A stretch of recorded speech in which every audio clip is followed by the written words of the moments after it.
Ladies and gentlemen, it is Tuesday night. We are back. We are United Front. My name, of course, is Seth Bidoff. Joining me this evening, we've got Jacob Terrell, we've got Christina, and I promised you a special guest. We talked about it last week. We've been hyping it up all week long. We put it over on Discord. I said, guys, this is not a shameless plug at all. We got Pete coming on the show. He is here, El Jefe, Peter Trevisani, founder, owner, CEO of New Mexico United. Pete, we're so excited to have you on. I told the story last week. You heard us talking to Bees a couple of weeks ago. Mm-hmm. You called me up and said, Seth, I want to talk. I said, okay. My turn. Okay. Yeah. Okay. Yeah. So we very quickly made some plans and we got you on this week. And I think I speak for all of us. We're so excited that you're here. We're excited for this season. And it happens to be a really great week. We've had a busy week in news too. So we've got a lot of different things we want to touch on. So, I mean, first, how are you? How's the off season been for you? What's it been like getting ready for season 2 of the Dennis Sanchez era? Yeah, well, awesome. Well, first of all, thanks for having me on. It's great to be here. I just want to thank you three and everybody that watches for putting this on. You know, New Mexico United is a community team, and when we started it, we just invited people to interact with it however they want, and the amount of time and energy and passion, most of all, that you've put into the team is incredible.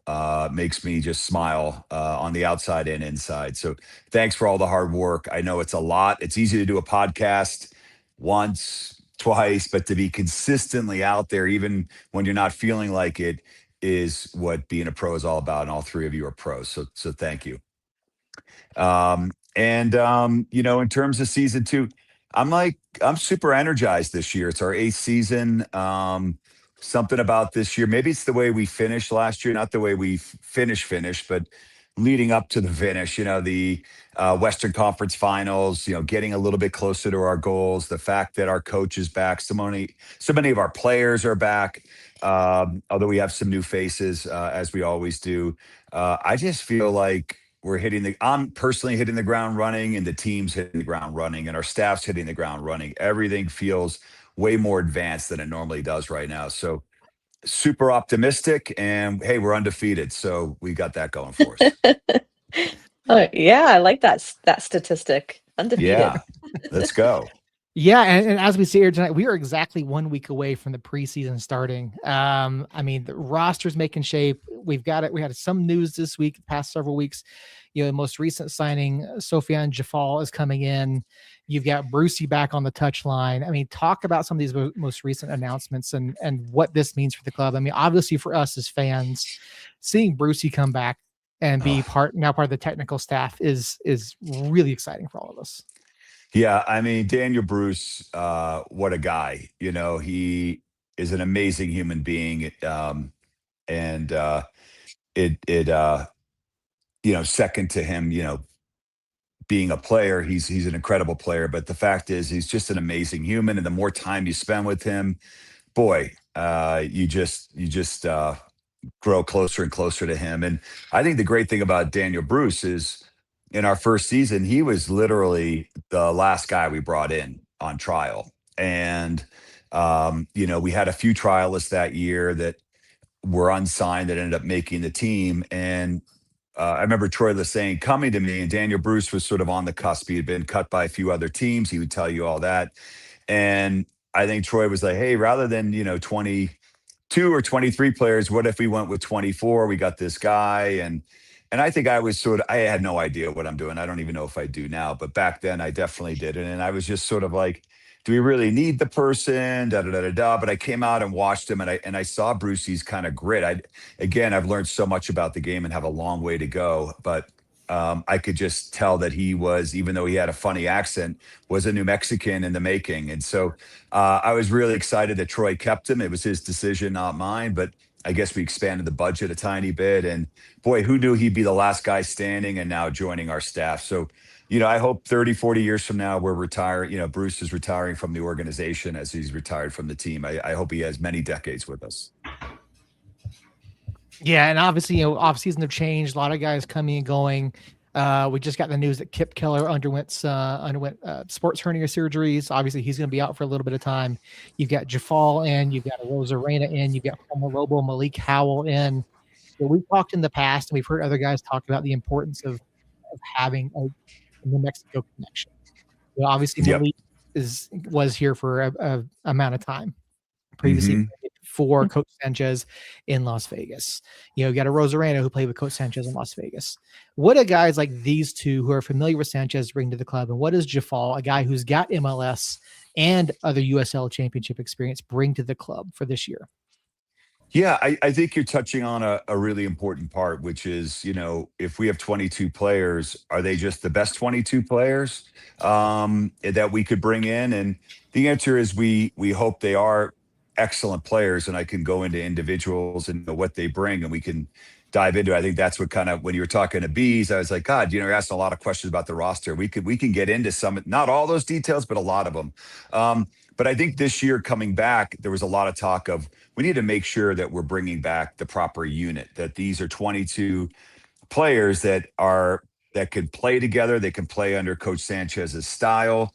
And at the same time, also represent our community, understand that what we're doing goes way beyond kicking a soccer ball, that we're representing an entire state.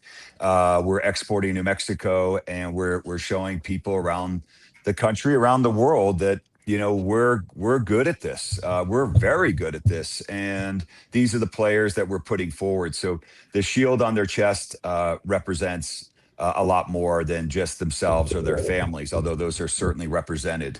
So that's there's some art to that. Yes, there's some science, and there's some financial prudence, and all those things have to blend together. And you hope at the end of the season you baked a really good cake. We'll know in about 9 months. It probably might need a couple more ingredients, but it being out of practice today, seeing this team and where they are, I think we've come a long way. You mentioned a lot of guys and roster building. I think there's a couple different things that we look at. We obviously have a budget, and every team is different. There's no cap in our league, and there's really, in some ways, no minimum. Although every player needs to make at least minimum wage, which is about $35,000, and some can make hundreds of thousands of dollars. So it's a wide range. It really depends. But I think, the first thing is we're looking for more of a profile. We want players that are climbing, that this is important to them, that they're hungry. They're hungry to either make it an USL championship, or maybe they have other aspirations. That could be MLS, it could be Europe, it could be Asia. It really is up to them. But we really want players that are trying to prove themselves, and we know that with United, we can give them a platform. And then, it can't just be all new young players. So we go in and we want to bring back veterans that can support that. So when you look at a guy like Kip Keller, while he only played, 14, 15 games with us last year, made a huge impression. And I think everybody can agree that not only is Kip a phenomenal player, he's a great leader, and he brings a tremendous amount of grit on that field. He fights for everything, even balls that he's not supposed to get to. And when you look at us bringing back, Val Noel, a 10 that can do anything, probably, in a lot of, talking about Bees, a guy that brings a lot of the same skill sets that Chris did. And we've sort of been missing that since Chris's, departure, and with his injury, it's been a few years since we had a full season out of Bees. So I think, he brings that. And boy, we can go into all the different names, but you go down the line, bringing back some veterans, bringing some younger, hungry players. Not that our veterans aren't hungry. They also need to be hungry. I think we've got a great combination. Yeah, first I want to shout out Seth for actually wearing United gear. I think just because Peter's on. Usually it's Atlanta Braves or some nonsense like that. Not usually, always. Yeah, thank you for having my back there, Christina. Yeah, I can't say always anymore, though. Thank you, Seth. I did the same. But I was curious, Peter, with, we had Itamar on last off season, kind of talking about the process of signing players. What kind of role do you fit yourself into with that? And is your day-to-day life consumed by all these players and signings in the offseason, like mine and Seth's and Christina's and Itamar's? or I'm sure you got other stuff going on as well. Yeah, well, I mean, while Ron Patel is the day-to-day president of the club, I did that for the first 5 years. Ron and I got the team started. Ron actually went to RGV. I think he wanted to have a full-blown president's role. I think that was great for his growth and great for my growth because it made me take on certain things with the club.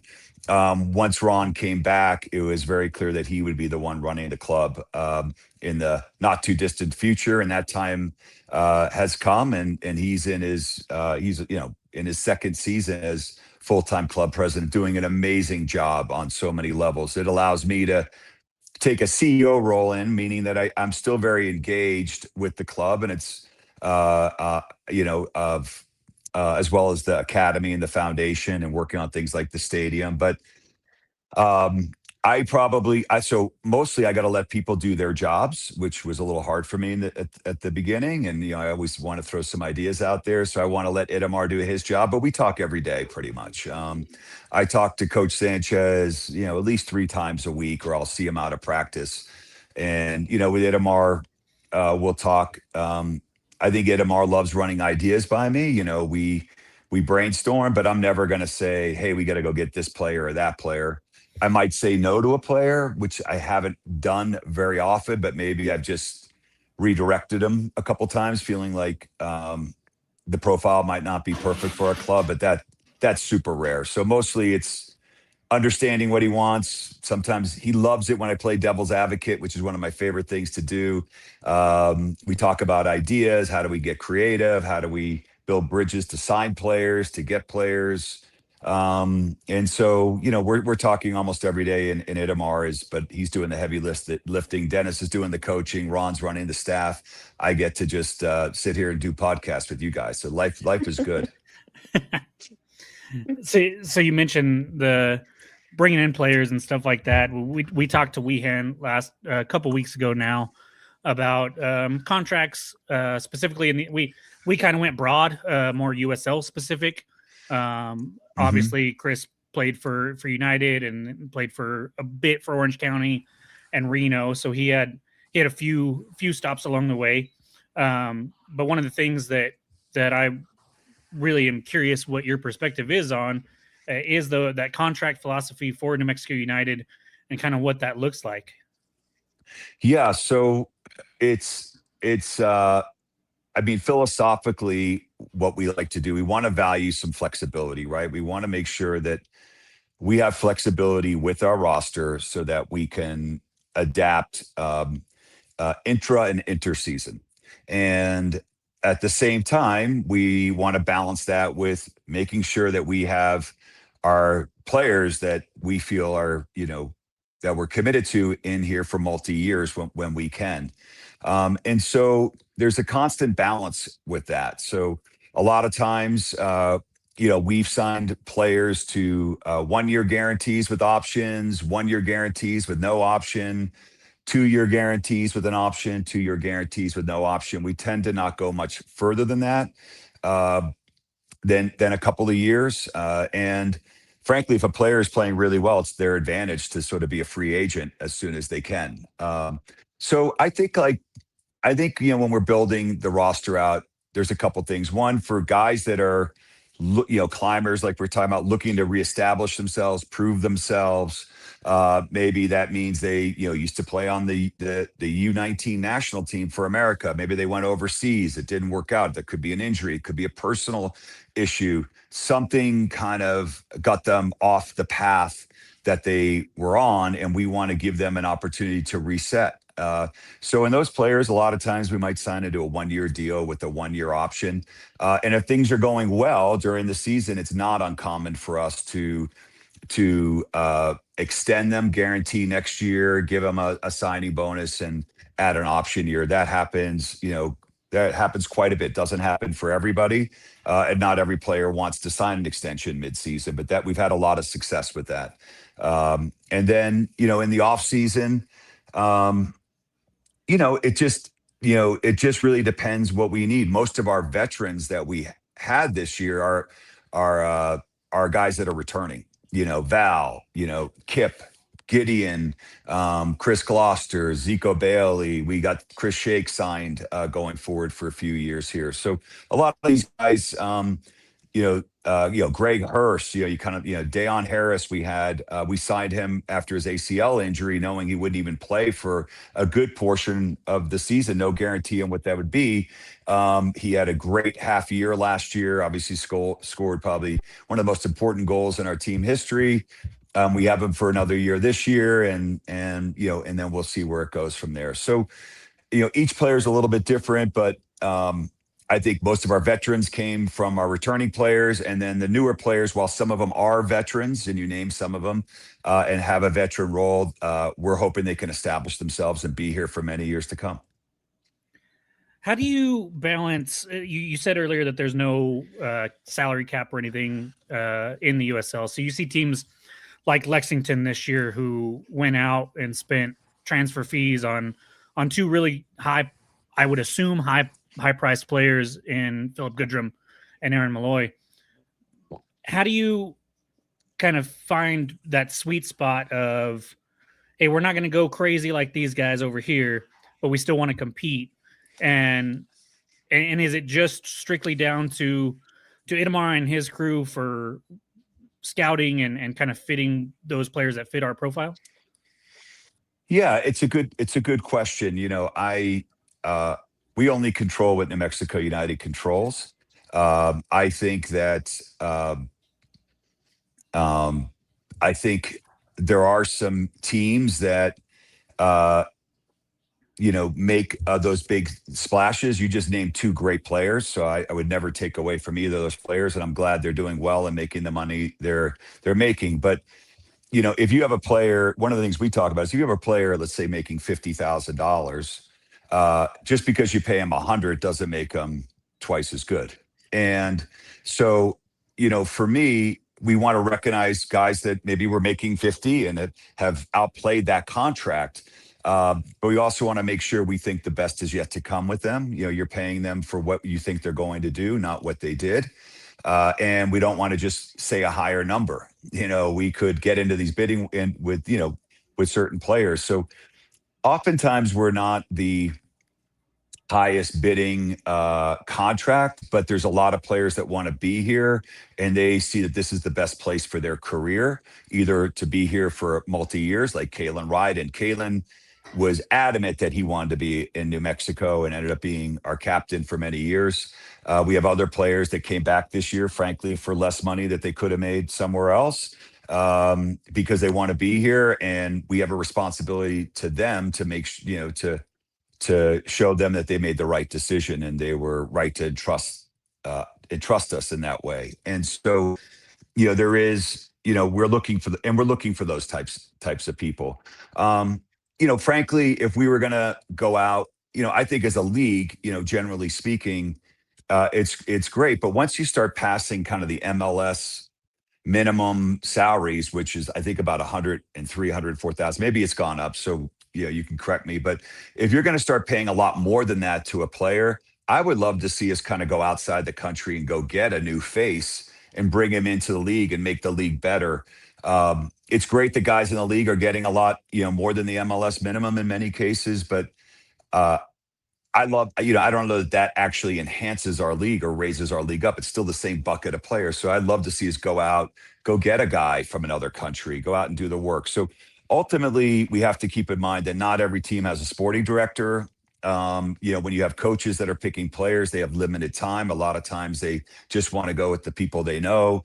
Some of the sporting directors aren't really sporting directors, and they don't really, I think they're still learning that job. And I think at the end of the day, you look at last year. I'll just wrap up with this: 3 of the 4 semifinalists were also 3 of the 4 lowest salaried clubs. So, and that's not that has happened in other years as well. That's not to say some of the higher playing clubs don't have great seasons, a Charleston, a Louisville. But when it comes to the playoffs, it's interesting that, 3 of the 4 bottom paying clubs were in the conference finals and did very well and had excellent clubs Yeah, and that When goes to show. Sorry, go ahead, Christina. oh no, you go ahead. I was just going to say that goes to show that it's not all about the talent coming in and the price tag that talent has, but how they all fit together and their personality. And I know when we've had Idmar on, back when Troy was here, they talk about the fit more than being more than just on the field, right? It's the locker room, it's the community, and it's part of the reason why this club I think is so successful is because you guys have had that mantra from the beginning and have always come at it from a community kind of, we want good guys here, and it shows.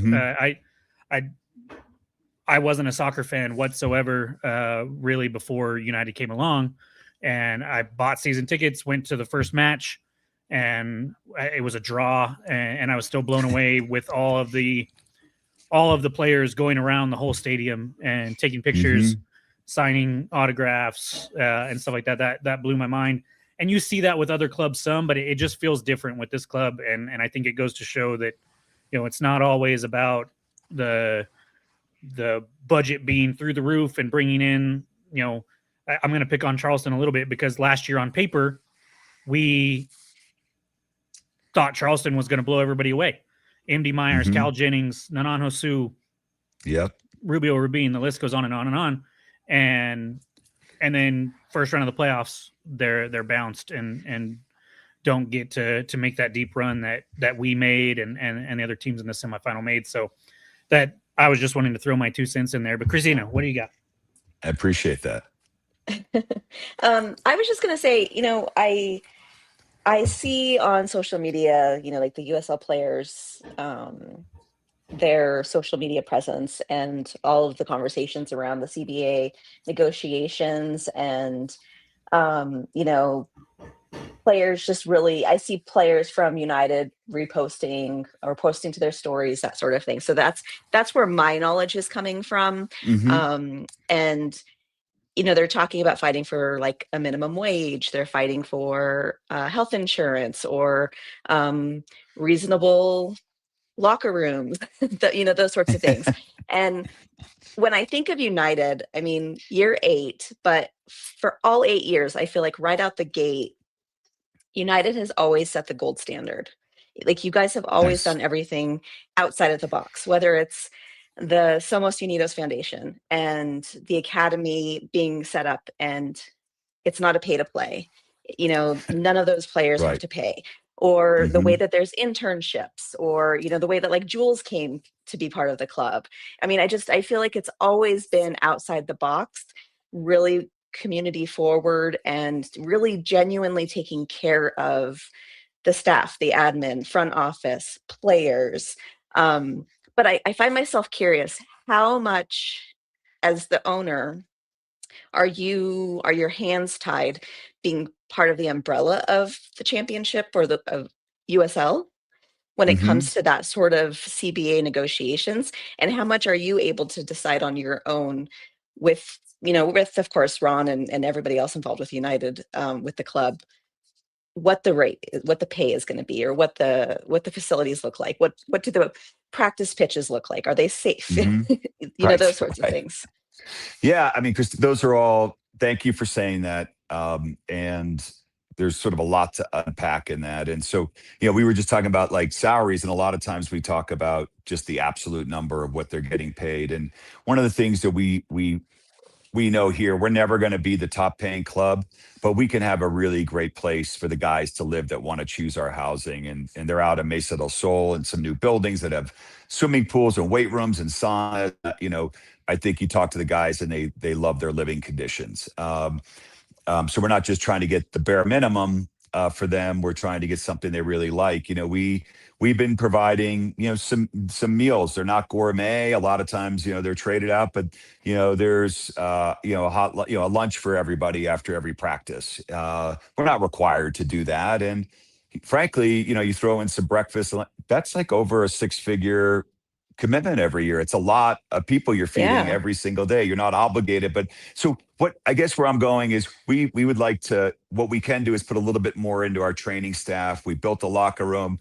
we don't have the best training setup in the USL. We have a good one, certainly better than when we started. And I think once we get through the stadium, that will be the next thing we tackle, is trying to really improve our situation. But we care about the field. We train on grass. It's a little more expensive, but it's easier on the players. When the grass isn't ready, like right now, we have to train on turf. But we're going to go to Tucson for a week so we can train on a nice field in good weather. We don't have to take the team out there. That's not mandatory. So what we do is, hey, let's go try to make it a great quality of life, pay the guys a fair wage within the confines of the league, and hopefully, everybody is happy. And I think what you end up seeing when you talk about the foundation and guys signing autographs, there's a responsibility that our players have undertaken. They've been entrusted with kind of the hearts of our state, of our fans, and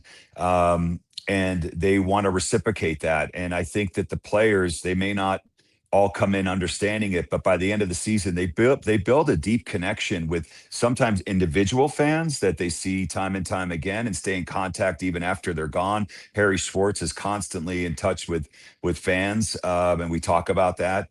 And they also understand how important this is, to our fans, that we don't have a lot of professional teams here. We don't have a lot of things to get behind that,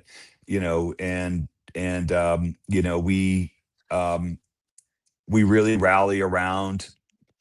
We've really rallied around this team, and so a little bit off of your question, in terms of the CBA, we have, obviously, the league is negotiate. It's a little tricky, and I can only kind of get into so much of it. I don't want to be evasive on it, but I think I can talk generally that the league is essentially negotiating with the players union. They check in with the owners.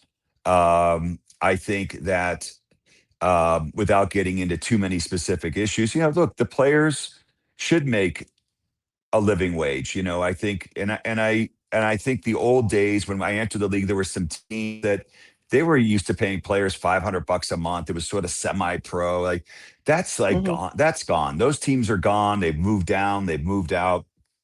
There's very few shenanigans going on. A couple teams may try to skirt it, but you know what? Their players aren't going to stay there when they're not treated well. And they may win the day, but they're going to lose the war. They're going to lose the player over the long time. So I can just say almost all the teams in championship are conducting themselves at an extremely high standard. We're paying, at a minimum wage. The players actually have housing, which is great. Nobody's sleeping on their buddy's couch. They shouldn't be. Occasionally you hear the story of someone sleeping on a couch. You might have a trialist come in that doesn't have any money, and they're trying to make their living. They're trying to earn their way on the team. I think it's okay for a 20-year-old to sleep on a couch for 3 days trying to make a pro team. It's a great story. They don't get a sore back like I do, and if it works out, they're gonna launch their career. And I'd hate to take that away. If the minimum standards are too high, we're just gonna have less players. Why have a 24th player that you have to pay all this money? Because think about it, when you're paying a player, you got to pay the salary. Workers' comp is huge. It's about 20% of the salary that we have to pay. You have housing for foreign players. You have visas. You have, the meals you're providing, the per diem. So it's a lot more than just the headline number. And so all we would say is, well, instead of 24 or 22, or let's have 19 and use a couple of cats. So we're just going to lose some jobs. So anyways, I think that we've come a long way. I think there's been some things that when this finally comes to an agreement, there will be some improvements for the players, hopefully some improvements for the owners. And we can take the next big step in this league together. We're building something from scratch. It's so early in American soccer. We're still in, we're probably in version 2.0 here, maybe 3.0, but we need to get to 10.0 before we really have flushed it out. And the owners are the pioneers, the players are the pioneers, and you three are also the pioneers making it happen. I think we're all going to look back one day and be really proud of what we did. Yeah, obviously, first CBA a few years ago, historic moment for the players, for the league, obviously set minimum standards. One of the things that they're pushing for right now is health insurance. You know, obviously the club has trainers and physicians that you guys provide and make available to the team, you know, at every step of the process throughout the season, about the off-season training programs, regimens, dietitians. They go over to Elevate, right? That's right. You know, there's a lot of things that are available that I don't see from other clubs. Mhm. And you talk about the league evolving and moving on, looking at the current CBA or the now expired CBA. We heard rumors a couple weeks ago there was a deal imminent. Now it's been a couple of weeks since we heard that. Seems to have been no movement on this. But as the league continues to move and grow and look to the future, and we had the announcement today about USL Premier, right? We're 2 seasons away from USL Premier. Mm-hmm.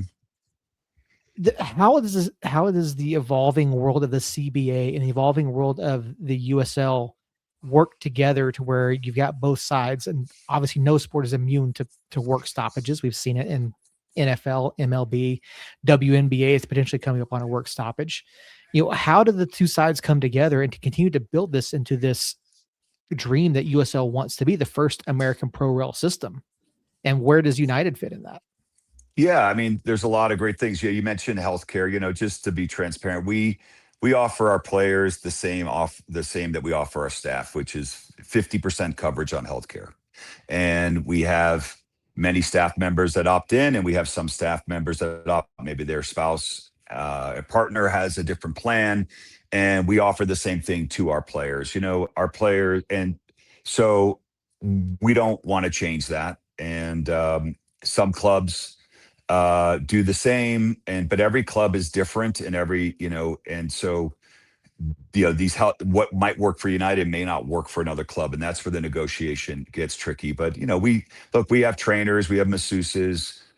If a player gets hurt, we get them down to New Mexico orthopedics. Those doctors are amazing. We get them MRIs. If they need surgery. Kip just had one. We cover it. Either we cover it through our partnership, or we cover it, through workers' comp or through the club. And so if they're sick, Duke City Medical takes care of them if they've got the flu or COVID. And so we really try to look after them. And even a player that doesn't have health insurance with us, I would say most of their needs are met. If they have something outside of that,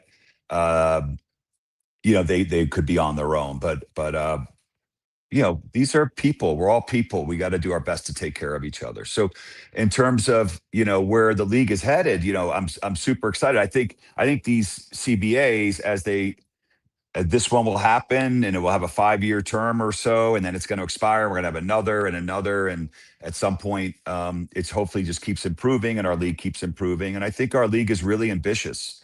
I think the USL, the Papadokises, have outlined I commend them for outlining an extremely ambitious plan. They want to have a multi-tier system from Division 1 to Division 3 with amateur ranks, male and female, and have teams all over America, not just the 30 cities that have every single pro team in America because they have the biggest TV market, but they really want to be in all the markets. A little divergence. When we were going into our second year before COVID had hit, I spoke with the NWSL about bringing a team to Albuquerque, and I think the fee was $2 million back then. They wanted 5, which I said, well, maybe that might be fine. We'll figure that out. And we went through some stuff with them, but what I realized is they had no intention of getting a franchise to us because we didn't have the TV market. They were just going to use us to go get Boston and Denver and San Francisco. And that's their business decision. So I don't hold it against them, but they were at the point where they were only going to go into bigger markets to get TV share, and Albuquerque didn't check that box. And so in the USL Championship, we didn't have that issue. And, through promotion relegation, we could be Division 1. Through Open Cup, we could be the best team in America. So I love that. That's more of a meritocracy. That's the place that I like to play. And I think while, a lot of the plans are just on paper right now, there is a aspiration, and we need to keep trying to get there. I think it'd be amazing to have a pyramid. And I don't know why we have all these different leagues. I think we should just have a league. There you go. Mike Curran's over in the chat. With USL's proposal that the Premier Division 1 will operate as a single national table, how will United tackle the increased travel costs? Now, is this something you guys have already forecasted? Obviously, league's already announcing this, this big plan for 2028. We've known about it. Have you forecasted out what that looks like, or does that really affect what you do now? Because right now we've got the intra-conference matches already. Mm-hmm. So how much would change if there is this one national table, and has the club already applied for entry into the Premier? I would love to. And I hope is my signal okay? Because I know it's been a little choppy. Great, thanks. We would love to have applied for the Premier, but we don't have a stadium. We are playing in a baseball stadium, and we don't have a 15,000 seat stadium to meet the U.S. soccer requirements. And so unless that changes, we're not going to be in a position to apply to be one of the original teams. We certainly qualify in every other level. And I think that it's a really, it's not fair to our fans and to our staff and to everybody, to you guys, everybody that's put all this energy into the team. We have one of the premier, not just one of the premier clubs in the USL. I think we have one of the premier clubs in America. Our passion blows away many MLS markets. Not all of them. There's some great MLS markets out there, but many of them. We have some of the best fans and support in any league, and we certainly should be recognized for that. But we can also compete our way up and work on getting promoted. But you're right. If we get promoted, salaries are going to go up. Travel costs are going to go up. Are we going to sell more tickets? Are we going to sell more sponsorships? We don't have TV revenue. We already are number one in merchandise, almost, top three in ticket sales, top three in corporate sponsorships. So I don't know, how much we can do. So this is why the stadium becomes a critical component of our growth. I don't know that we'd be able to accept a promotion based on the economic model. This is why it's just important that we have the ability to, be able to capture some of the other revenues of a facility, right? The concessions, the parking, the naming rights are just some low-hanging fruit. But the timing of the programming, the ability to bring a women's team here, that could be additional programming. And so when we talk about building a stadium, it's not just for New Mexico United men's team. It's really for our entire state. We're a city of almost 1 million people, and we don't have a pro sports stadium that is multi-purpose. We have Ice Toast Park, which is beautiful, one of the best AAA parks in America, and thank God they said yes to hosting us, so we wouldn't be here. So hats off to them, and they deserve all the credit in the world for saying yes to the community. But we need more. We need probably more than just one stadium in this city and in this state. And but we gotta work on that. Otherwise, we're going to end up having less than we've earned and deserve. A couple questions that came up from that. One is when the USL is talking about the Division One, the Pro Rel, and their grandiose plans for the future, how involved are you guys as owners in those discussions and those plans, or are they kind of doing their thing and then they let you guys know? Well, we voted on promotion relegation.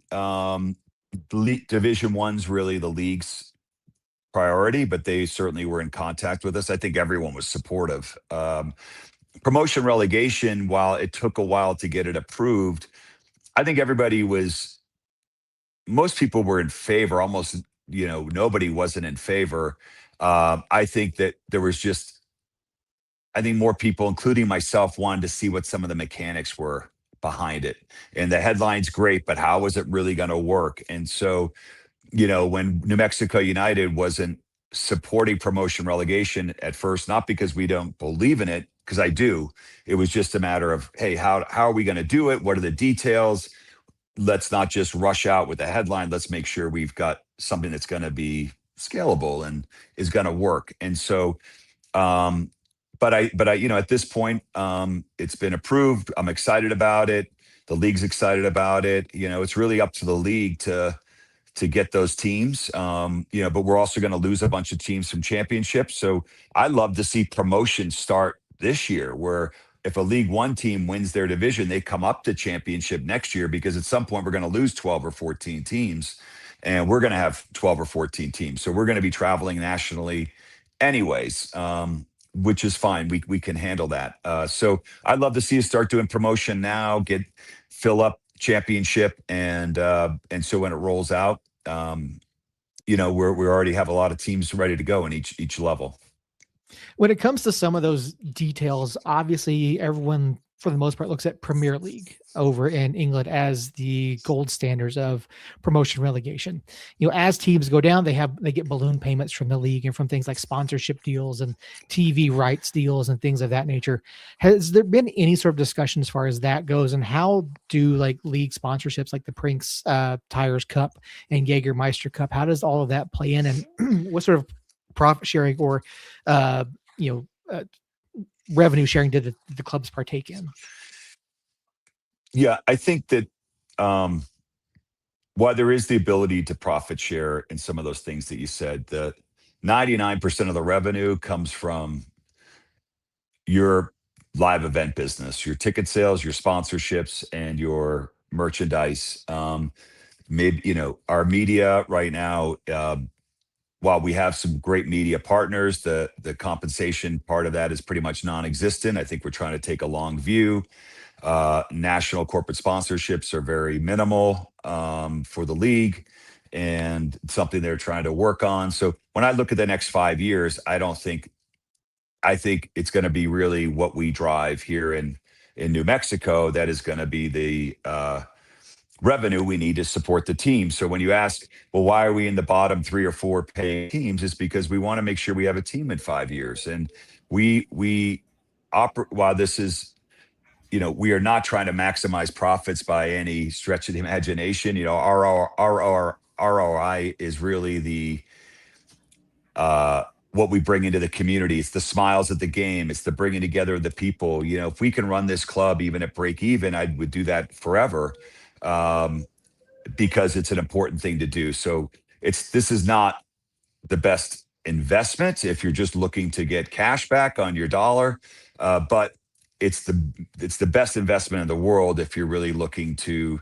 the positivity it creates, the outcomes it creates, and all the amazing things that have been created that have nothing to do with the soccer team, the podcast, the art, the supporter groups, and the people that get married that meet in supporter groups and bringing their babies to the games. And when you realize that you're part of that, and you're actually, you're so rich, richer than you're ever going to get from a media deal or, expansion fees.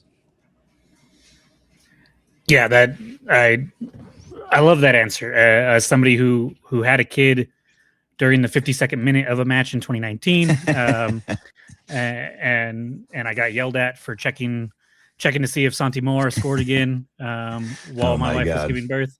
That awesome.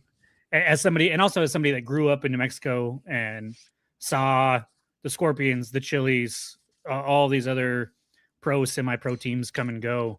To see what you and the staff and everybody from year one to now has built is incredible, and means the world to not only me and Christina and Seth, but everybody over in the chat, the other people watching, other people listening, and then the tens of thousands of people that have come to the matches.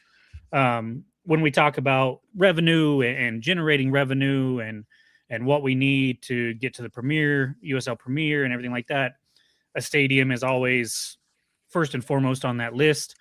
I'm assuming you guys have been pretty good about updating us when there are updates to give. I'm assuming since it's been quiet on that front, it's still hemmed up in some legal stuff, and we're still just waiting on clearances there. Yeah, I mean, we've got primarily we got a litigation hurdle.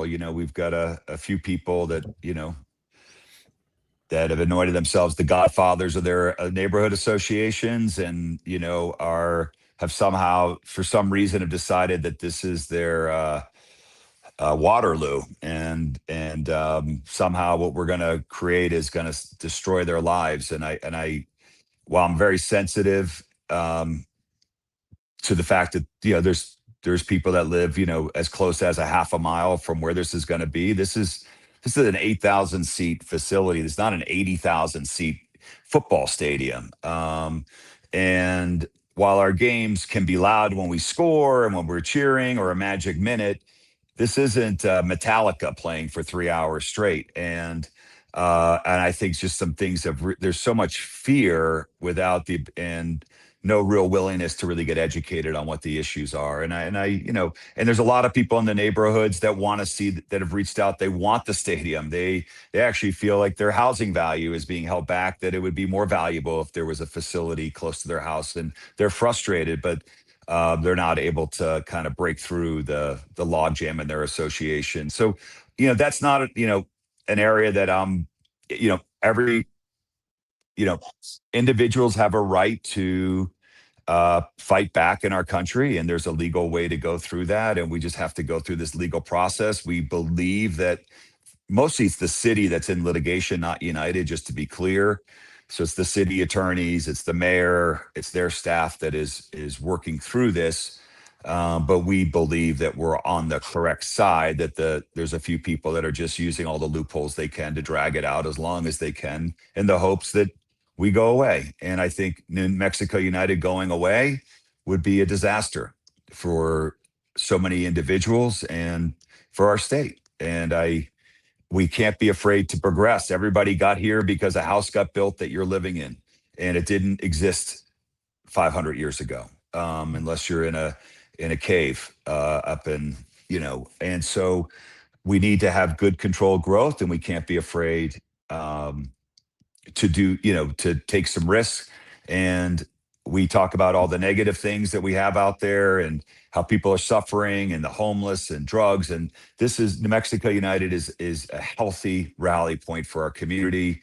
It's nothing to do with politics, nothing to do with anything else other than for 90 minutes, we agree that was the worst call we've ever seen and we need VAR. And so we're going to keep fighting for that. And hopefully, some of the people that are pushing back, many of which are,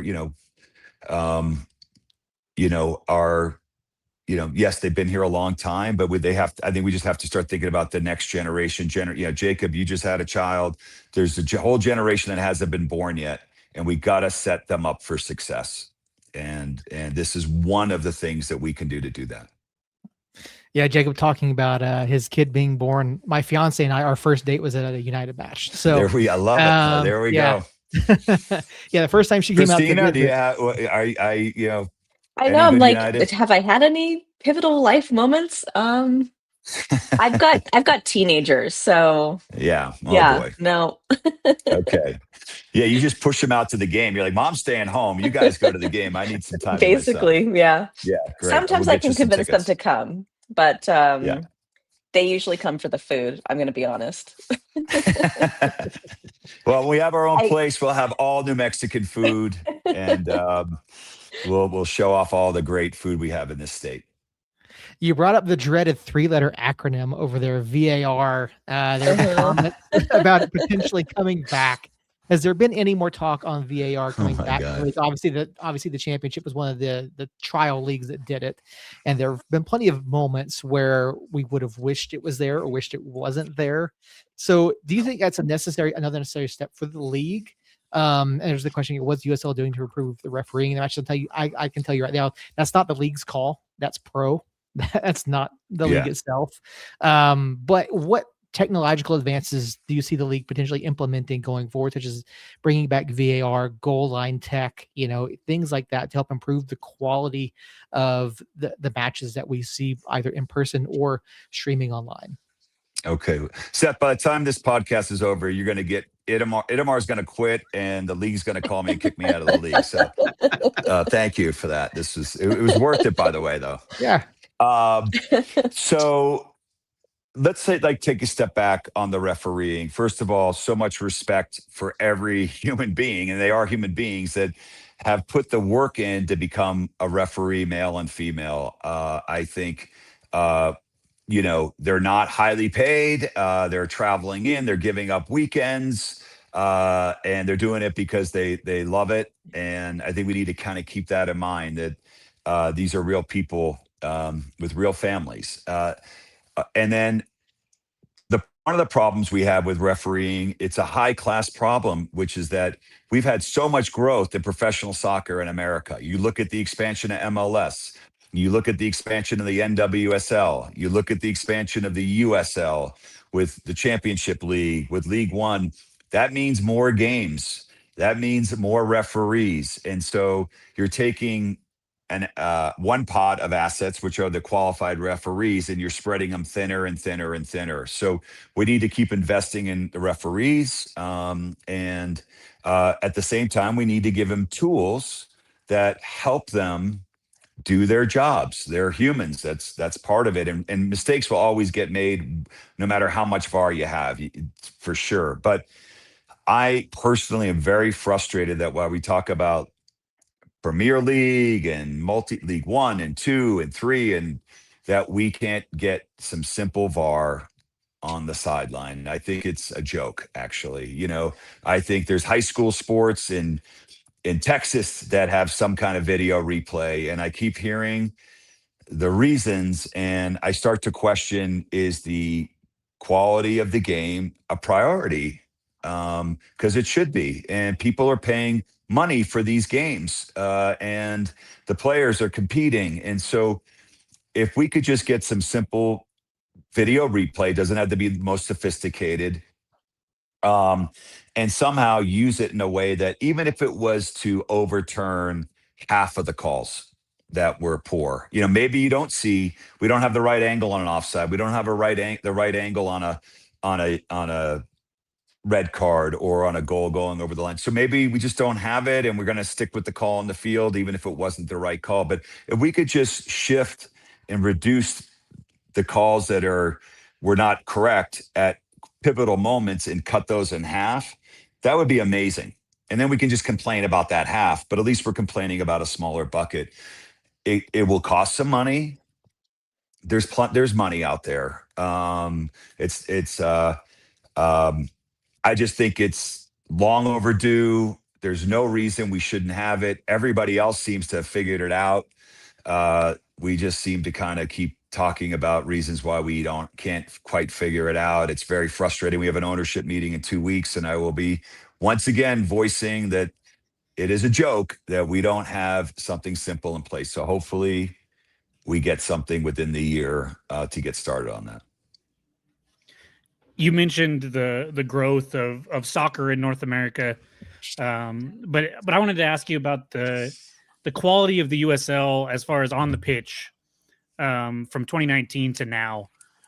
We've talked about it on the show with Itamar last year, with Coach Sanchez last year, amongst ourselves, with Weehan, and everybody seems to be on the census that the roster that we put together in 2019 wouldn't compete with rosters in the USL Championship of 2026, just because the player talent has gone up, and with that, I'm assuming roster budgets and everything like that have to grow to compete in this league. Even though, as you mentioned, we're kind of near the bottom most of the time, but we're a good organization to come work for. One, have you seen the quality grow? And when it comes to the budget of the roster that we have year over year, kind of who is it? Just you and Ron that kind of determine that? Is it a conversation with you and Itamar and Ron and kind of the whole crew? And what does that look? What does that process look like? Yeah. So just to be clear, why we tend to be in the bottom portion of the league in terms of spend, we certainly have increased our spending tremendously from year one to now. So we're not holding that steady, and we could spend more if we really needed to. But what we really want to do is just, we're going to make sure if we're going to spend the money that we're getting a better team on the field. So if you were to tell me, Jacob, if you just spend an extra $300,000 on your roster this year, you're going to win the championship, I'll go write the check. But what we have, but there's also a chance that we tie up with some bad contracts that we have to unwind from, and we have a couple multi-year period where we underperform on the field because we haven't been able to give our players the resources. So it really is in everyone's interest to take this approach. And Itamar is the best in the league at this, and we're perfectly aligned on the approach. So I forgot the second half of your question there, but I do know you were talking about the overall salaries. Yeah, it's just the talent level of the Talent level. league, and what it compares to 2019 or even 2020. Yeah, I mean, I think the talent has gone up for sure. There's no doubt about it. I think that as the league has improved, it's attracting more players from other countries. I think as has improved, there's higher quality players that aren't making MLS clubs, and they're available into the USL Championship. You mentioned Cal Jennings earlier, or Philip Goodrum, and some of these guys. And we have players, by the way, we have players on our team that absolutely could be playing in the MLS tomorrow. The reason they're not playing in the MLS is something that may be a little bit outside their control. They might be an international player. They might be older than the MLS wants, and the MLS doesn't think they'll have transfer value. They might be in a position like striker. The forwards are tough because that's where a lot of the DPs are in MLS. And so now you're going against not just a good MLS player, a guy making $6 million a year. And so it's not that they can't go out, and then there's just they don't get the opportunity. And so I believe many of our players, and that's why I think an Open Cup, when we play an MLS team, especially deeper in the tournament, we have a chance to compete and even win, because when MLS doesn't roll out their top 11, we beat them. When they roll out their top 11, it's a dogfight. And doesn't mean we can't beat them, but we're not going to beat them 9 out of 10 times. We might beat them once or twice out of 10. We're just hoping it's that night. But we can certainly hang with them. So, the quality's gone up. And I think a lot of players that maybe realize their MLS dreams aren't going to happen, or they're over, and they come down thinking it's going to be, they're going to the beach and they're going to be able to surf and play soccer. They get brutalized in the league. They can't keep up, and they're out of the league very quickly. We've had some MLS players come down that weren't able to contribute, and we've had others that have had tremendous success. Andrew Thomas, the goalie who is up in Seattle, what a great guy. That guy is awesome. And he came in with the attitude, I'm going to be the best goalie in this league. Every game, I'm going to give everything I have. He didn't hold back. We saw it on the field when Alex Tambakis was hurt. Andrew Thomas basically earned himself an MLS job with that. Kip Keller's another great example. Kip could be in the MLS, but I think, if you talk to him, and you should have him on here, he's our Rob Gronkowski. I'm a Pats fan, but Kip's our Gronk. He's got like the blue gel before the game. He just wants to play. He wants to win. He wants to have a good time. He's an amazing teammate. He's a very smart young man. And but Kip doesn't want to be the 4th or 5th center back on an MLS squad. So he doesn't want to just play 8 games in the MLS. He wants to play every day. We were talking today at practice, because he wasn't practicing, and he was saying, he wasn't expecting. When he got here, it blew his mind what we had here. He thought he'd come down. He wanted to play every day because he agreed to come on a transfer and on a loan to us. And man, he stepped on the field. He was like, I loved every second of it. Every second of it, the fans, the intensity. And he's like, I just fell in love with this state in 14 games. And he wanted to be back. And like I said, honestly, Kip could have made more money with another club. He got a great contract from us. Not like, but it's he wants to be here. And but Kip's going to be, all of our players are heroes in our community. I feel like I've talked about a few of them, but they're, they can't go to a coffee shop without people thanking them. They understand that. They love it. They feel it, and they bring it with them in the locker room. And that's why they spend an hour after game signing every single autograph of every single fan that wants one. A picture's worth 1,000 words. And on Instagram, the latest post on the United page of all of the photos from training, I just felt like it just exuded joy. Like you could just tell that the players just looked happy together. And I don't know, I'm like the color commentary of this group, of this trio. So I'm Yeah. always talking about like my feelings. But I Good. don't know, Let's do just that. it made me happy to see that. Just same thing last season. We were always talking about how the celebrations after the goals seemed like it was an entire squad celebration, just that cohesion. And so it makes sense that it's fun to hear that story about Kip and that he recognized it right out the gate. And you can see it in the pictures. Oh my God. So today was a competition day. So meaning that they kept score of everything. So they divided the squad into two squad, a black ones with white uh, shirts and the other had black shirts. And they were on those teams the whole day. And the first was, small mini goals, 2v2, which was phenomenal. Guys were flying around. They're throwing themselves at it. And, we're keeping score. Then we went to a 3v3 on like a half a field. So, which just absolutely gassed them.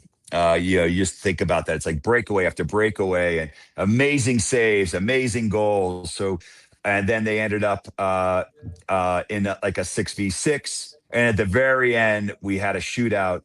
You would not believe I wish we had mic'd up. I mean, Shakes and Oos were going at it. I was like, are these guys gonna punch each other? Like they were just laying into each other in a great way, in a competitive way. And when the team won, which was the one you saw in the photo, Gloucester scored the final goal that won it all for his team. He ran into the quarter. He waved the team just like a goal. The whole team went over and they all jumped in and they locked arms. Hey, hey, hey, hey.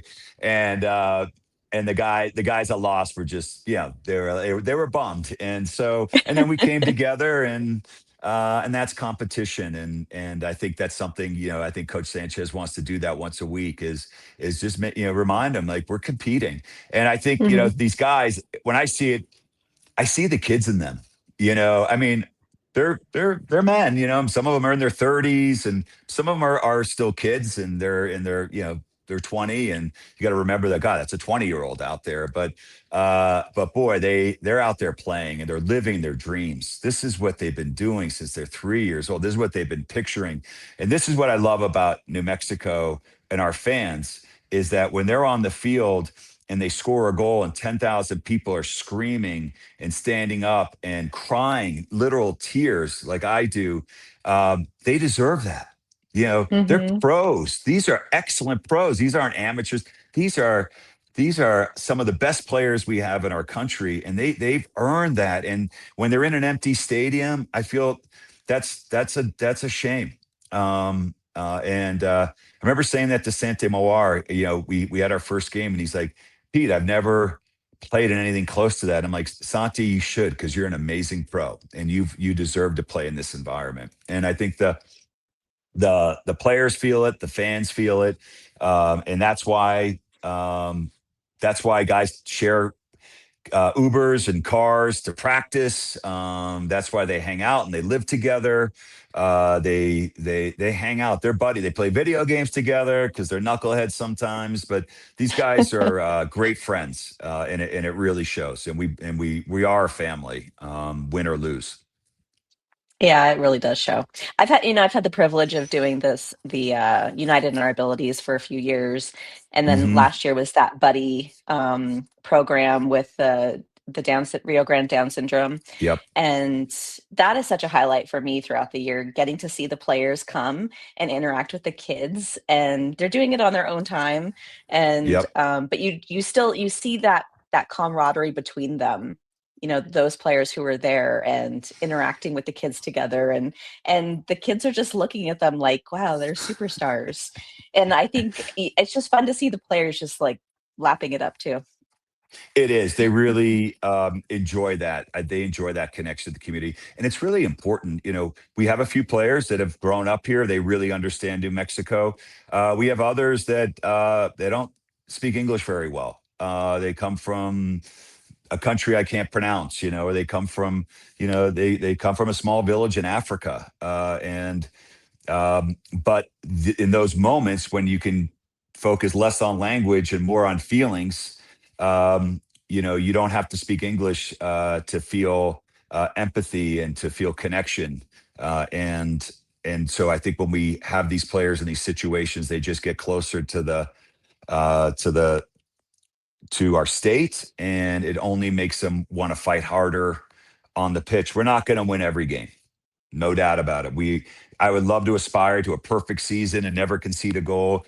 We're going to lose, but we can never lose because we didn't give it our all. And our players we demand that they give everything they have for those 90 minutes. Same with our coaches, and then we can live with the result. And so I think most times we get that. There's a few times in the year that effort isn't phenomenal. And that might be when I speak up and say, hey, we can lose, but we can't lose like that. We can get beat. We got our butts kicked in Tulsa. That's just what happened. It wasn't because we weren't trying. It wasn't because we weren't interested in the game. We just ran into a buzzsaw and we didn't have the answers. We didn't get the answers in time, and good for Tulsa. That's going to happen. And we've done that to teams too. So, but we got to give it our all. So there's a question. I've seen it pop up a few times in the chat. Okay. And I'm going to ask it because I selfishly really want the answer to. Hopefully you have an answer for us. Okay. Is the question from Itamar asking you to end the podcast? Is that to stop now? No, I would be ignoring that one. Okay. All right, great. What do we got? It's been a hot minute, and I think a lot of us are super curious. Is there going to be a new kit this year?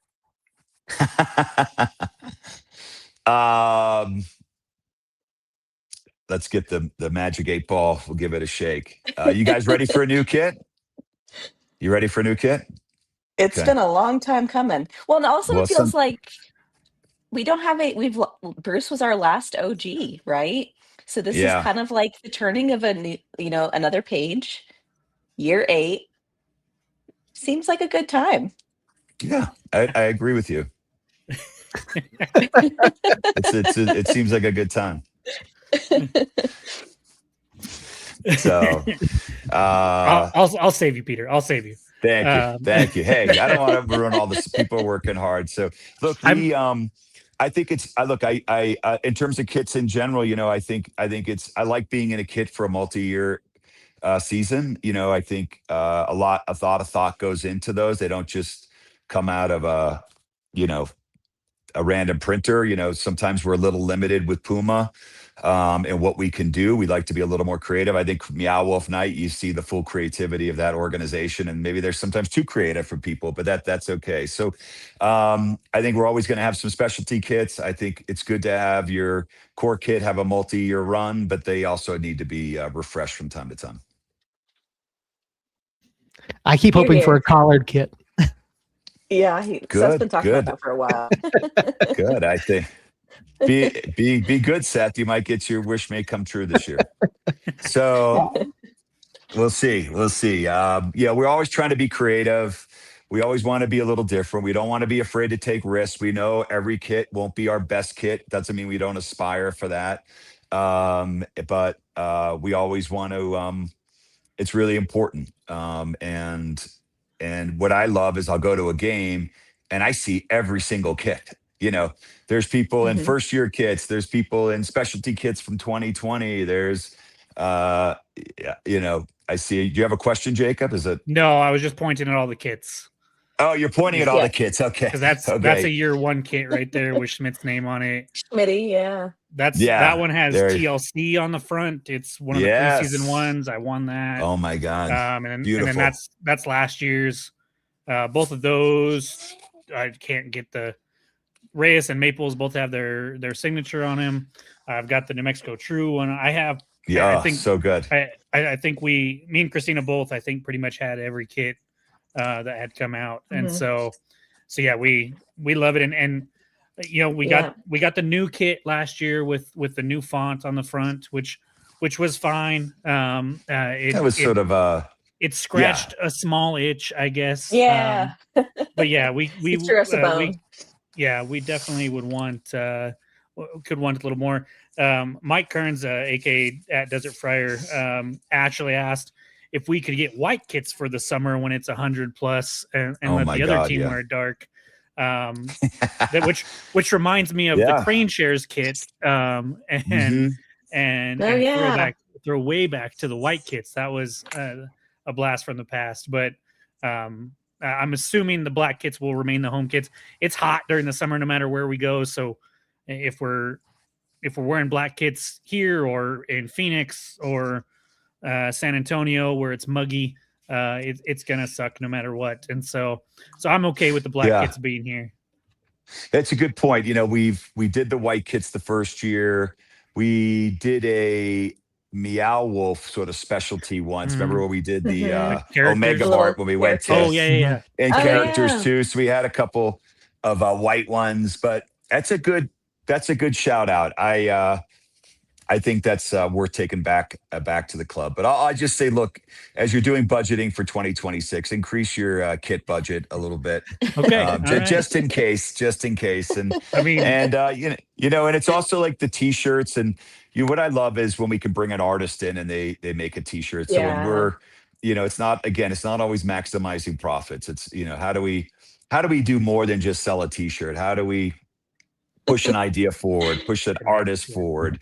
I had the idea, which we finally stopped, which was when we were doing Snapchat, which nobody wanted to create except for me, because it's like, well, I had little kids at the time, and then if you did 100 days of Snapchat and had a streak, you had that T-shirt. I love streaking with United, and it had someone running through fire. Streaking with United. Yeah, I went streaking. Yes, there we go. I streaked with you. So you still see them. You have yours. You got that. That's great. Well, I did. I'm pretty sure I lost it in the fire.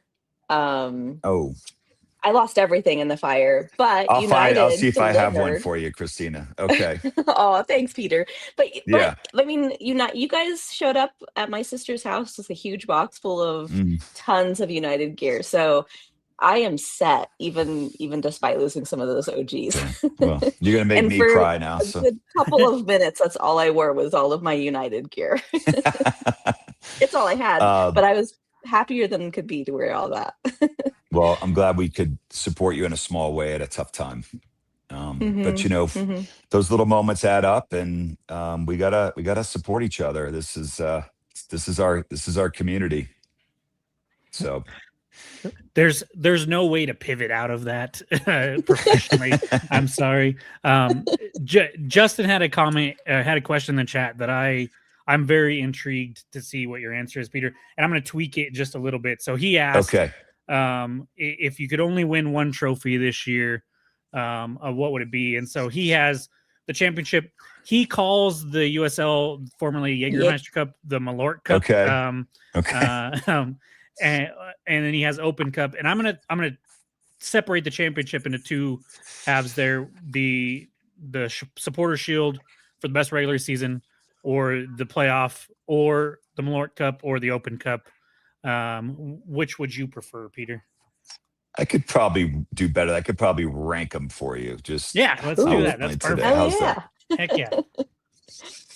So I think that probably the last on that would be the Jaeger Cup. I mean, those are 4 good cups, and I'd love to win them all. So just to be clear, we're going for all those cups. So winning cups is important. So they're not. This is not like I don't want to win that. So I put that there. Then I would put. It's going to be a little controversial. I think I'd put the Supporter Shield next. I think winning the regular season is a huge accomplishment. In some ways, really shows that you really were the best team. Through and through. And maybe over time, if I've won all these other cups, the 2 I'm about to mention, the supporters could easily move up to number 1. But since we're talking about winning for the first time, I would put then second to last, I would put the USL Championship Cup. And because I think we want to show that we can enter a tournament, compete in super highly competitive games against the best teams, and have the fortitude and talent to win. And number 1 would be certainly winning the Open Cup, and because that is the chance to show that we're the best team in America. And also then go to battle in CONCACAF and go win that, and then go to the Club World Cup and go beat Barcelona. So but I think the Open Cup for me, it's great because it's a tournament that we have essentially no chance in, yet we fight anyways. We compete Mhm. anyways. We don't say, "Oh, this isn't fair." We are at a disadvantage, but we say we want the opportunity, and we don't care what the odds are stacked against us. That's New Mexico. I think that's the people I've met in New Mexico. That's why I've lived here 25 years and raised a family here. I love that mindset. And I think that we can't be afraid to compete and try, even knowing that we're most likely to fail. It's brave to do that in our personal lives, brave to do that in a job, in a relationship, in whatever is important to you. But if we take that risk, I think we can find tremendous gifts. And so let's do that as a team. Let's do that as a community. Let's do it as individuals. I will say to that, me and Christina both were in Los Angeles for the LAFC match. Mhm. Awesome. LAFC is my team of choice for MLS, and so it was awesome to be at the stadium watching both of my favorite North American soccer teams, rooting for the black and yellow, of course, but to see the likes of Anthony Herbert shutting down Denny Bouanga a lot of the time Yeah. that night. Greg Hurst scoring on a World Cup winning goalkeeper. Oh my Um, God, what a goal.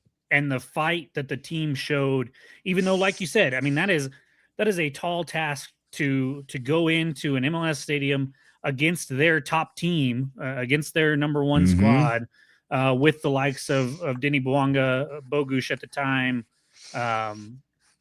and to fight. And I think if you gave honest or truth serum to a lot of the fans and to the LAFC team and coaching staff, when Hurst scored that, I think they puckered up a little bit, if I'm being honest, Yeah. because it was we kind of had tilted the field and we were kind of taking it Mhm. to them, and to see a team like that, like us, just fight and fight and fight in that match and never give up, even though we're going against the likes of some MLS All Stars and people that are making, Yep. like you said, $6, $8, $10 million a year.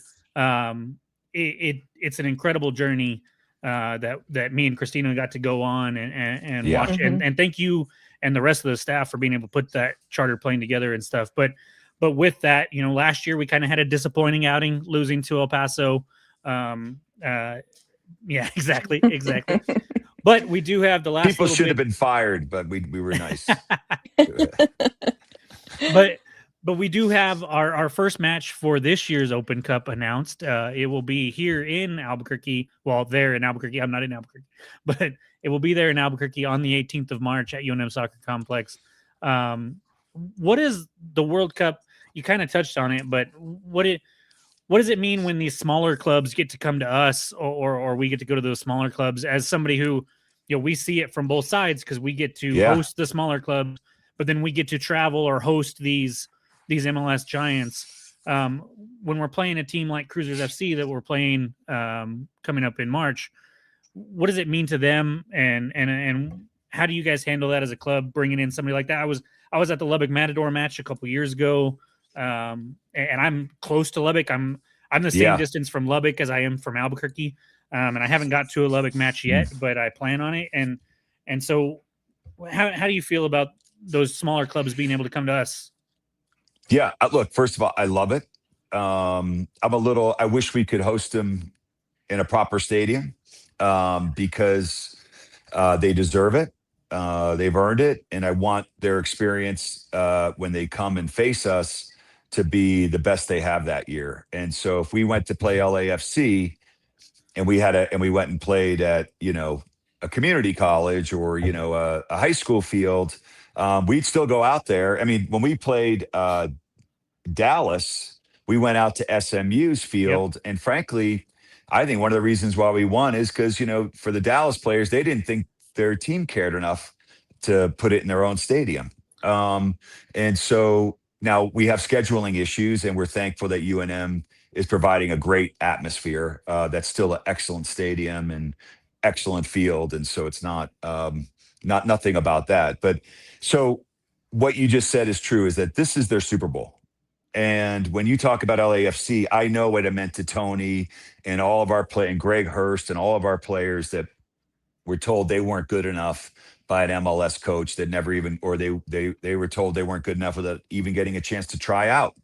And so it's personal, and they want to show that they are good enough. And everybody coming from Cruces is going to say, you know what, I'm good enough to play on New Mexico United, and maybe some of them are. They probably are. So we have to take it seriously, which we do. We have to compete. If we take the foot off the gas, we're going to lose. Those upsets happen all the time.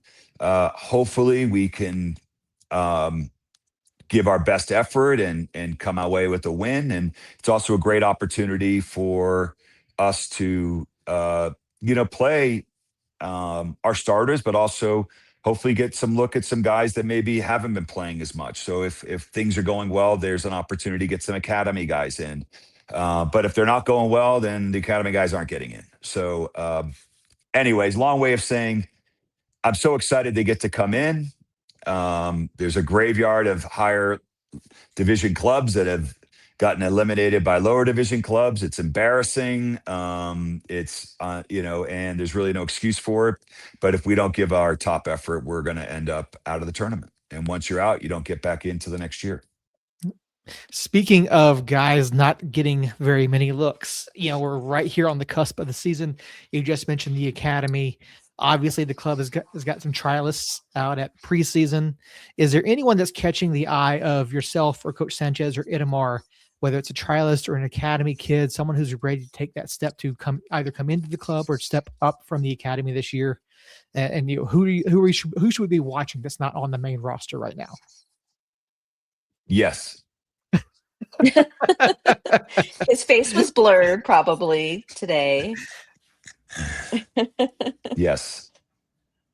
Trialists are amazing. Again, it's great to see. They're here for all kinds of reasons. And they all have their own path that brought them here. It's usually always unique. So if we have 10 trialists, you're going to hear 10 different stories, and that's beautiful. And so, I think, we'll see where it all ends up. It's a steep road. And unlike a veteran, they can't really afford to have a bad day. They can't be a little bit sore. They can't work through a muscle pull or something. And they've got to be their best for every single drill, every single day, day in and day out, until they're either asked to leave the club or asked to sign with the club. And so it's an amazing part of the season. And you look at two of our most famous trialists were Tony Herbert and Talon Maples, and ended up having good careers with us, and obviously have gone on. And so those stories continually they're always out there.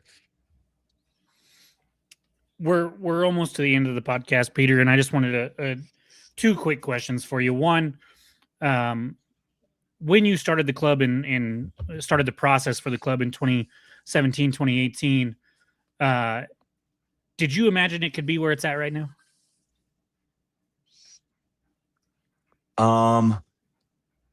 Yes, I did imagine where it could be where it is right now, but I did not expect it to be where it is right now. I certainly felt that we had an opportunity to do what we've done. I will say this: what the club is today is what I was hopeful it would be.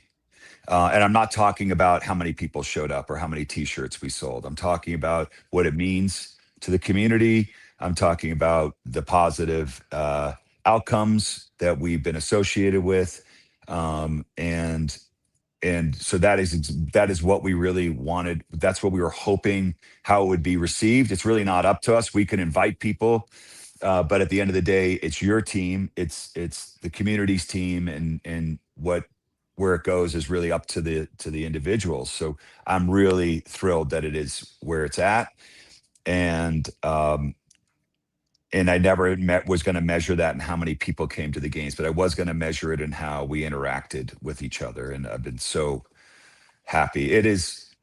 I never expected to own a sports team. As I've gotten older, I've gotten a little less interested in sports, more interested in art or, other things. Although that's been reinvigorated. And I can unequivocally say it's the greatest thing I've ever done.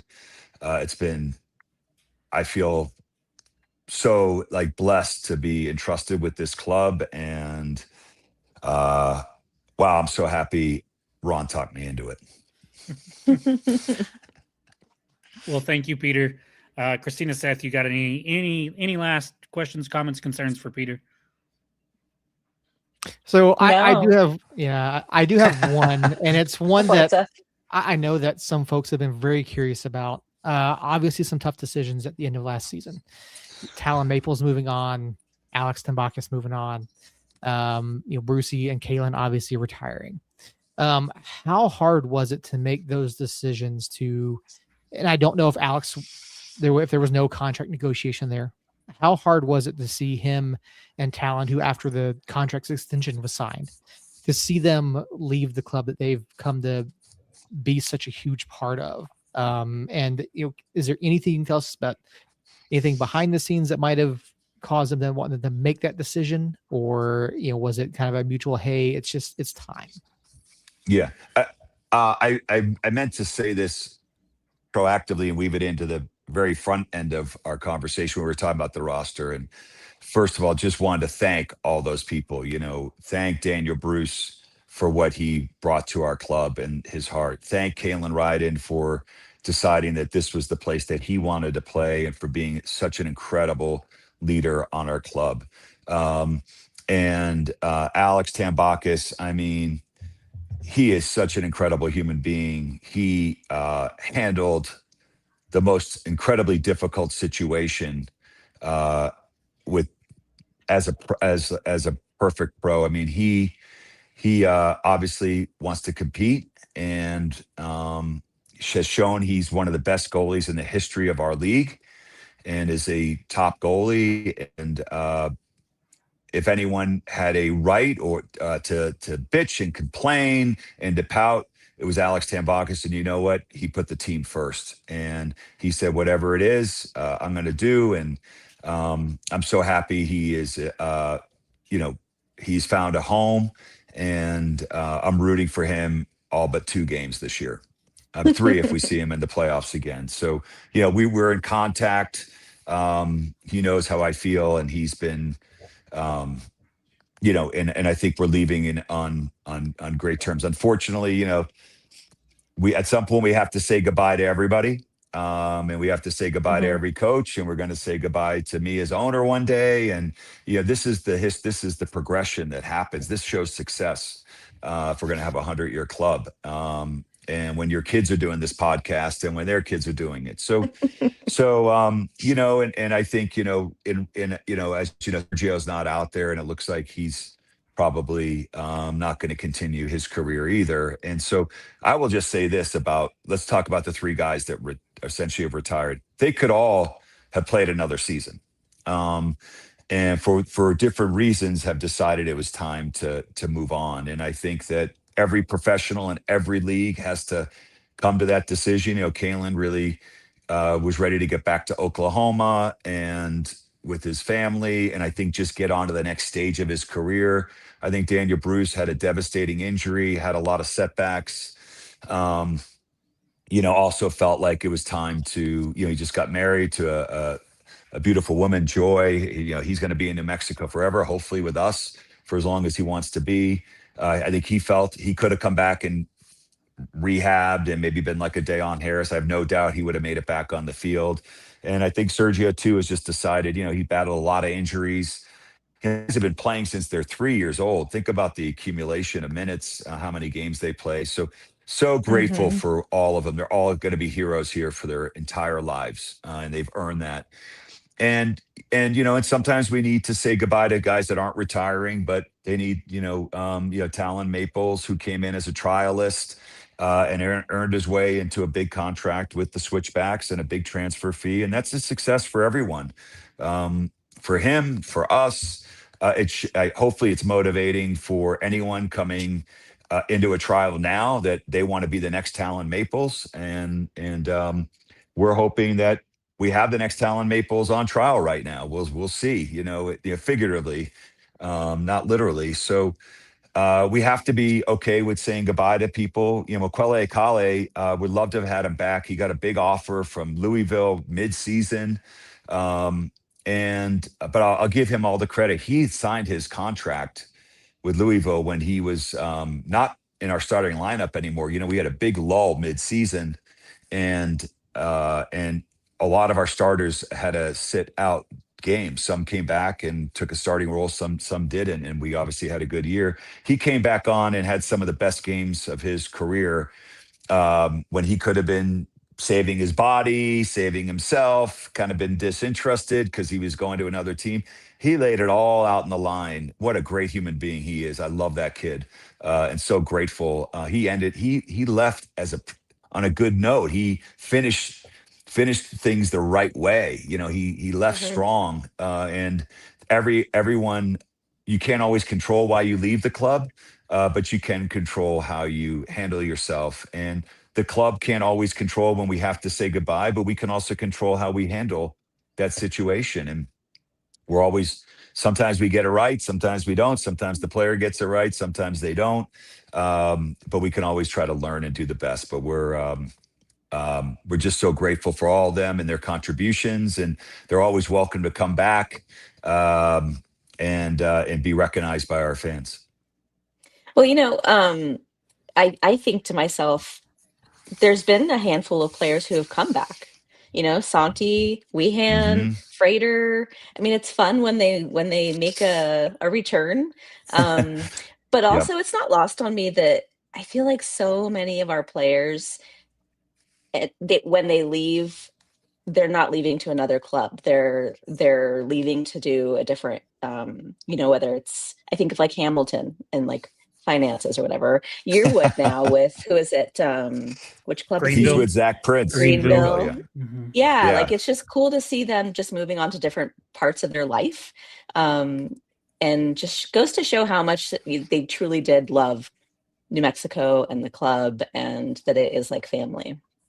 Yeah, and you still have Josh Suggs and Devin Sandoval competing because they both work for two medical supply companies, and they're always recruiting athletes. So, Ford Parker works with Josh. Harry Swartz was working there for a little while. Harry Swartz actually has become a sports agent. So he's cool. getting his start, and it was great to have him back last year. So, some of these, so they're still competing. And, and I love that. And I think that's a lot of times why athletes can be so successful in a business career, is because they are competitive and they give it their all. They may not have the perfect toolkit for that job, but you know what? They probably didn't have the perfect toolkit for soccer either, but they made the most of what they had. You focus on your strengths, you try to make your weaknesses better. And so I'm so happy that so many of these guys have succeeded. And I love talking to the guys when the time is right about their careers after soccer. And, if I could be helpful in that with my experience, I always want to be, and trying to stay in touch with them. And so I love that they're all doing so many things. And so many of them are just getting started on the next stage of their life, and they're going to be wildly successful. Maybe they'll buy the team from me one day, please. Maybe. And to your point there, Peter, just real quickly, you talked about the timing being right. When we had Bees on a couple weeks ago, he made a comment to us that the first time we had him on after his retirement, he still wasn't quite ready for the postmortem, right? And he said he felt like he was in such a better place this time around, and he seemed genuinely happier about what he'd gone on to do and his work now with U.S. soccer and all of that. And so I do think that it is something. I think that's a very important point about when these guys, they retire, like you said, after playing since they were 3 years old. It's, Mhm. Yes. it's a big loss. A big part of that life of their life is now behind them, and how do they adjust to life after? Seeing these guys be successful outside of soccer, and guys having dreams, and Sergio investing in so many different companies and going on to the futsal team, and Yep. Kalen wanting to do sports photography, and it's really great to see. And we're going to certainly try to catch up with guys, as we go on, and see where everyone's at now. And it's I still want to see a United TBT team. Yes. Yeah, let's do it. Hey, I would do it. I'd Yeah, help fundraise for that. Let's get him over there. let's do it. I bet Devin would play.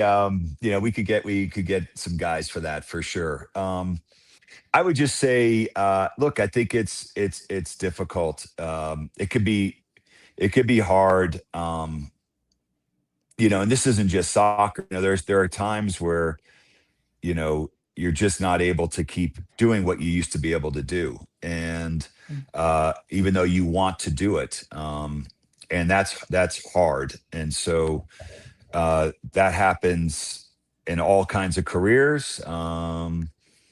In parenting, you see your kids grow up, you're not always ready to see them go. So just because you hate your teenagers, Christina, doesn't mean they come back. Don't worry, they're coming back.